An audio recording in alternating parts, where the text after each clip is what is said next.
جب آسمان پھٹ جائے گا اور جب تارے جھڑ پڑیں گے اور جب سمندر ابل پڑیں گے اور جب قبریں اکھیڑ دی جائیں گی، تب ہر شخص معلوم کر لے گا کہ اس نے آگے کیا بھیجا تھا اور پیچھے کیا چھوڑا۔ اے انسان، تجھ کو اپنے رب کریم کے بارے میں کس چیز نے دھوکہ دیا؟ وہی تو ہے جس نے تجھے بنایا، پھر تیرے اعضاء کو درست کیا اور تیری قامت کو معتدل رکھا، جس صورت میں چاہا تجھے جوڑ دیا۔ مگر افسوس تم لوگ جزا کو جھٹلاتے ہو، حالانکہ تم پر نگہبان مقرر ہیں، یعنی معزز کاتبین۔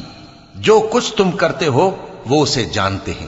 بے شک نیکوکار نعمتوں کی بہشت میں ہوں گے اور بدکردار دوزخ میں، یعنی جزا کے دن اس میں داخل ہوں گے اور اس سے چھپ نہیں سکیں گے۔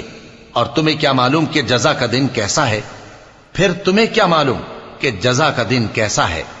جس روز کوئی کسی کے